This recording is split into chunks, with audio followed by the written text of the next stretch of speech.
عشان الدكتور يكشف فيها تشتغل بالبطاريات. فجه احد الاصدقاء حب يوزع السماعه دي في مصر، فقالوا له طيب ادينا الانفورميشن اللي نقدر نحطها في الديموغرافيكال موديل بتاع مصر عشان نعرف كام سماعه هيتباعوا. ما هو مش كلام مجدع. انت تقول لي انا مغطي الدنيا وبايع وبايع، لا. الديموغرافيكال موديل ده بيبقى موجود فيه شكل البلد فيها ايه، في كم واحد عنده 10 سنين وواحد عنده 12 سنه و20 سنه وبتاع، بيولدوا ازاي، بيخلفوا ازاي، بيتربوا ازاي، دخولهم شكلها ايه، شكل ده كله. وبالتالي لما اجي اخد قرار اعرف مدى تاثير هذا القرار. يعني النهارده هنقول امبارح قرار مضحك في الجورنال بيقول لك هنخلوا رغيف العيش و5 ساغ ب 10 ساغ. طيب كم واحد ياكل رغيف العيش و5 ساغ؟ احنا مش عارفين. طب الدكتور علي صلحي كل يوم يقول لنا ان رغيف العيش و5 ساغ ده بيترمى في الزباله وبيتاجروا بيه وبيعملوا بيه وبيعملوا بيه. طيب هتعملوا ب 10 ساغ ليه؟ يبقى ما تلغيه خالص. اذا كانش حد بياكله ما تلغيه.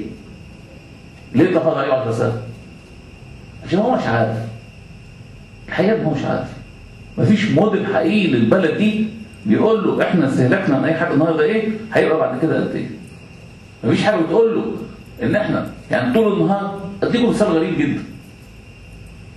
نصبح الصبحيه نلاقي الاهرام كده كل الجرايد طالعه في الصفحه الاولى حظر المباني على الاراضي الزراعيه. تمام؟ وزي ما الدكتور بيقول كده صورنا البلد كلها بالطيارات ومش عارف ايه والكلام ده.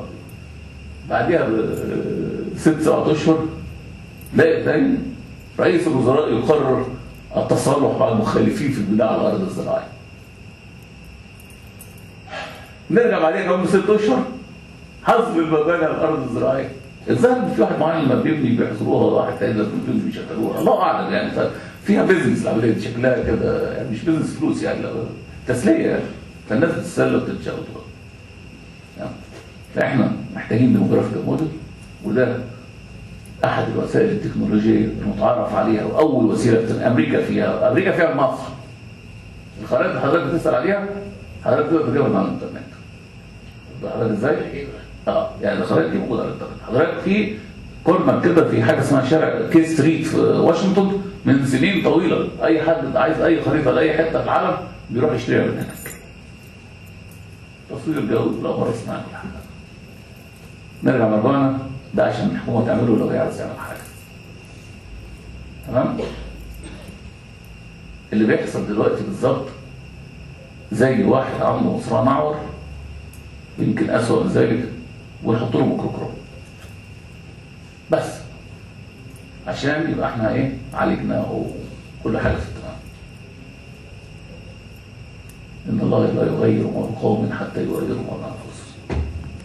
ولو الصعيدة اخواننا الاعزاء امبارح حصلت اول امبارح حادثه غريبه جدا ما اعرفش حد ممكن شافها ولا لا. كان في برنامج في صباح الخير يا مصر وكانوا مستضيفين احد مدربين الاشبال في نادي الزمالك، وكان بيتكلم عن مشكله لاعب كوره جون في احد الصعيد في اسمنت هنا ولا مش عارف اسمنت اسيوط ابو جبل.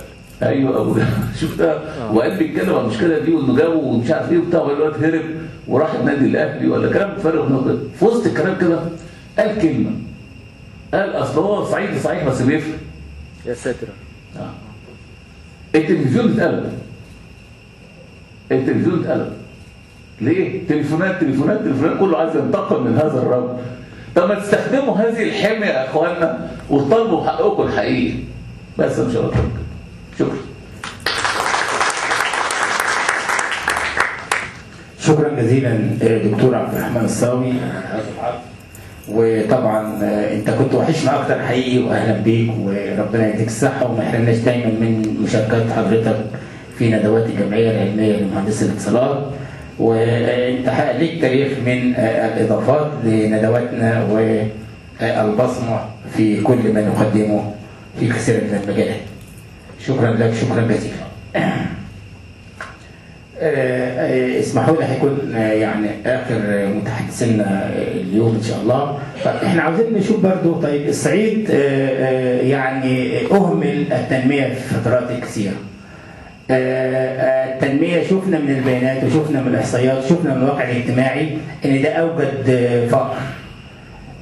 طيب ازاي يكون في نوع من توظيف تكنولوجيا الاتصالات والمعلومات في امكانيه معالجه الفقر حتى ولو كانت محاوله؟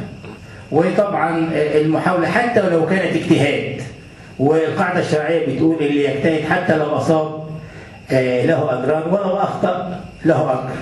فنتفق ان احنا اللي بنقوله ده مش يعني ما هيش حلول او ربما لا يؤخذ بها ولكنها هي نوع من انواع الاجتهاد. كيف يمكن توظيف شبكه معلومات لمكافحه الفقر او لمعالجه قضيه الفقر المقلقه للمجتمع المصري؟ المهندس اسامه بسيوني فليتفضل.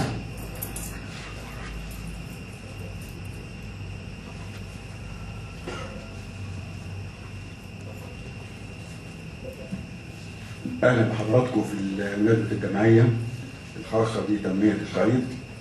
الحقيقه كالعاده دعوني عشان نقول حاجه على موضوع تنميه الصعيد. يعني كان المصدر اللي قدامي اللي هو موضوع الانترنت، ونشوف الدنيا بتتكلم ازاي وايه اللي بيحصل في مصر، وهل في اي جهات معينه بتشتغل في هذا الموضوع ولا لا. فكان في قدامي كذا حاجه اخترت منهم برزنتيشن كان عاملاها إدارة التعاون الدولي في وزارة الزراعة. في البرزنتيشن ديت بيستعرضوا فيها الإعلان عن الشبكة وطنية أو قومية الشبكة دي تخص عملية النولج شيرنج أو المشاركة في تبادل المعلومات بغرض تخفيض مستوى الفقر في مصر. البرزنتيشن اللي هي الموجوده دي انا لخصتها وترجمتها وترجمت بعض الاجزاء منها مش كلها، لان في بعضها عباره عن ترحيب او شويه حاجات ثانيه تعريف الناس بهم بعض. يعني الغرض من هذه البرزنتيشن انها بتلقي الضوء على احد الانشطه اللي موجوده في مصر اللي هي شغاله في هذا المجال، انها بتعمل على استخدام تكنولوجيا المعلومات الى جانب عمليه التنميه نفسها. هم بيستعينوا بايه؟ ايه الادوات بتاعتهم اللي بيشتغلوا بيها عشان يعملوا هذه الشبكه، والنظام شغلها هيبقى ازاي. فهنستعرض الحاجات الموجوده دي مع بعض ونشوف احنا هنتعرف على النشاط بتاع هذه الشبكه ازاي وايه اللي ممكن نستخلصه من هذا الموضوع.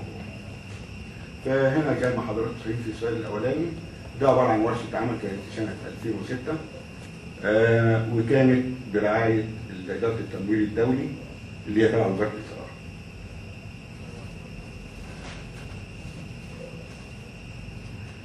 اللي شارك في هذه ورشه العمل جهات المنحه اللي هو الصندوق الدولي للتنميه الزراعيه ومركز بحوث التنميه الدولي بكندا، منظمة الأمم المتحدة للتغذية والزراعة وبرنامج الغذاء العالمي والتعاون الإطاري لمفوضية التعاون الأوروبي.